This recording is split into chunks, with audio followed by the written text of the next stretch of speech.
Hey, Miles here, milesbeckler.com, and in this video, I want to talk about the idea of security. Now, what we're going to discuss here is potentially controversial if you go discuss the same topic with your friends or your family members or your coworkers if you have a job still. But it's a really important concept, and it's an important thing for you to think about and philosophize about because our world is changing, and to be honest, our world has changed. And then towards the end, once we kind of get through the idea, I'll give you an example from my personal life of how I learned or what kind of helped me have this aha moment. Now, the big question really is, what is security? What is financial security in this day and age? Traditionally, over the last maybe 50 years, up until maybe 10 to 20 years ago, the idea of security came from get a good degree, get a great job from a big corporation, do your 30 or 40 years, and then get your pension that you can rely on, and voila, you just kind of lived the dream in many senses. Now, in this day and age, I'm more of the belief that that is actually the most insecure possible way to go about your kind of creating your future financially. The reasons are varying, to be perfectly honest. And number one, the collegiate system, right? The get a degree idea. That system is broken, and that system is definitely letting people come out of it with massive amounts of debts, and there really aren't that many jobs for high level and kind of these top levels MBA type positions. I mean, the jobs just aren't there that match the amount of financial investment required to obtain these degrees. Then there's the idea of get a good job at a good corporation where you can work for 30 years. This is just no longer the way the world works. With outsourcing, with insourcing, the average person stays at a job, a handful of years. People jump from one job to the next in order to try to resume build. The idea of working for one corporation for long periods of time to where you start to finish with them and retire and kind of get that pension from one place, that is no longer the reality. The more likely reality is filled with pink slips, with layoffs, with downsizing, and with outsourcing. And to put all of your trust in, kind of blind trust into a corporation is potentially a very dangerous idea in this day and age. Then you've got the pension question at the very end of it all, right? Like you're pooled in, your pension is pooled in with a lot of other pensions, and we're seeing in this day and age here in America, there's cities, there's counties, there's entire states that are potentially teetering on the brink of having their pensions being bankrupted. Essentially, there's going to be more people borrowing, or not borrowing, excuse me, but more people withdrawing from their pensions than there is money in the pension, and the returns are not guaranteed in the markets that these pensions are invested in. Again, this is another kind of one of those reasons that show this idea of security that my parents grew up with, that my parents' parents grew up with, is no longer the reality that I live in. So to me, becoming an entrepreneur was actually the most secure thing I could do. And the reason is because it brought that kind of control over this segment of my life, my financial future. It brought it within my grasp. And luckily, we live in a day and age when the technology that's out and about allows us a lot of ability to leverage technology, to leverage telecommuting, to potentially become the one who is outsourced to, right? Like many companies in this day and age that want to grow and expand online, they might not go build an in-house web development team. They might go look for a WordPress developer, and you are potentially able to be that WordPress person for them.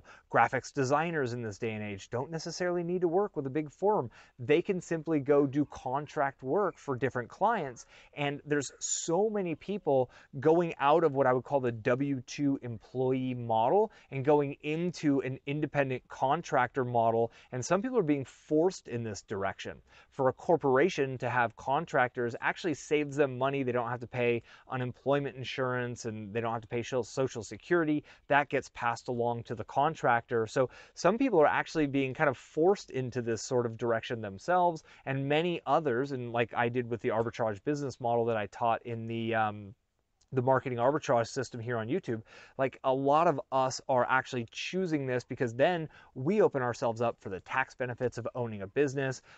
Potentially our laptops, our cell phones, our internet service can all be deducted. It really opens us up to becoming a business owner. And that was my first step in this direction. So how did I kind of even come to this idea or start to think about this philosophy? You know, my dad worked for the same corporation for about 33 years. He started as an apprentice. He actually worked in the newspaper industry, which was once a booming industry, and he rose with them. And he worked in computers when early computers were around. I remember going to rooms, the size of a house that were full of these like reel-to-reel looking machines, and that was a computer back in the late 1980s. And he did work with them, and he continued to grow his skill set, and he continued to provide value. But about 2 years before his kind of focused time to retire, something interesting happened. The company decided that my father was making way too much money and decided to replace him with someone fresh out of college they could pay about a third of his salary. Now, this pink slip that showed up 2 years early was not only just kind of like mental and emotional distress, it also put my dad in a position to where his pension was based on the best income over, I believe it was a 5-year period. So by them letting him go a couple of years early, that means he wasn't going to be getting his full vesting from his pension as he would have had he made it all the way to the 35-year mark working with this corporation. It was a it was a decision, it was a business decision that was based on numbers, and that's what happens in corporations in this day and age. The fact that my father put in 33 years of dedicated service with this corporation and really, gave a third of his life, right? Like over half of his life to this one corporation. Those ideas and concepts were never even considered in that company's decision to make the move to let him go early. Now, just in case you're wondering, it's actually been a little bit of a blessing for my family, right? He retired early. My mom ended up deciding to retire early. They sold their place in the Bay Area. They've moved on to greener pastures, if you will. So not all is lost, and it's not necessarily a sad story, but what I saw in that moment was the fact that there's no way I could personally trust a corporation for my financial well-being in the future, nor could I allow my wife to do that as well, right? And that was one of those moments we knew no matter what, we had to figure out how to be entrepreneurs in this day and age. It's that important, and it was that kind of commitment that we had in that moment of there's no way we could have a career with a corporation, that we had to figure it out, and that gave us that extra gear, that extra drive, that extra motivation we needed to overcome the challenges and to find our way over some of these challenges that present themselves. There's just no other way to put it in being an entrepreneur. That was that why, that big reason why that motivated us through the ups and the downs to keep going to build our businesses online. And a quick word of warning. If you're building your business on the side, great. Do this on the side. I am not in any way, shape, or form saying leave your job, quit today, right? They serve a purpose. Great jobs can have great value for your life. I'm saying don't necessarily count on it for the 30-year kind of process, but since you're watching these videos, I think you already get that. Begin building things on the side. Make sure you build up the cash flow and the skills you need on the side first. Make sure you're able to not only replace your income, but you have an extra 6-month reserve in the form of an emergency fund before you decide to take the leap. You need a safety net, and you have to provide that yourself when you go down this entrepreneurial path. Also know that if you tell your friends and your family or other people who are still kind of tied into the matrix, if you will, they're not going to understand. And a lot of people will try to warn you and say, oh, no, don't do that entrepreneurial thing. I know so-and-so down the street and they tried a business and all the man and all these problems and blah, blah, blah. A lot of people they'll think that the secure option is still the older paradigm, but you and I obviously understand that there is a new paradigm going on and we do need to make new decisions. So I highly recommend that you get to building your skills and building your business quietly. Keep it to yourself, keep going, build your momentum, and really build your confidence in the fact that you can do it. And I know you can do it because I've done it, but yet you have to prove that to yourself before you really get bold and declare to the world, right? Like you will definitely receive pushback and negative feedback from individuals in your life if you go telling everybody about your multi-million-dollar business ideas and dreams. It's just natural. They want to see you safe, so they want to keep you at around the same level that they're at, right?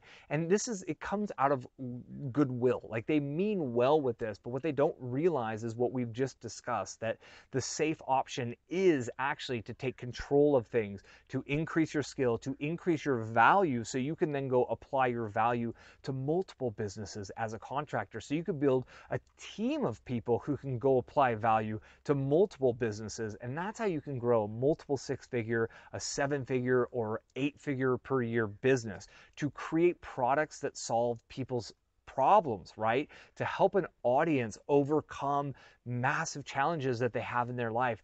These are the types of things that you can do as an entrepreneur to get leverage on your side and to create enough value to generate literally the kinds of monthly income numbers that look like what employees shoot for annual income numbers. I know that it's possible for you, but it's a process, it's a path, and I invite you to join me on this path. That's what this YouTube channel is all about. If you haven't seen other videos, welcome. Be sure to subscribe so you can get the new videos when they came out. Leave me a comment here if you're committed, if you've made the leap of faith. Go ahead and leave me a comment. Give me a thumbs up here in YouTube if you enjoyed the video. But all in all, I just wanted to take a quick moment to have that kind of heart-to-heart with you, because I think it's so important to define for yourself, right? And don't just take what I'm saying, right? Like, mull on this, think about this, talk to your other entrepreneurial friends if you'd like, but it's important for you to define for yourself what is the best mechanism for you to secure your family's financial future, right? What is the right approach for you and your family in this day and age, with the way the world works, with corporations outsourcing entire departments, with downsizing being very rampant in our world this day and age? Retail stores across the country are absolutely closing. Interesting things are going on in our economy right now.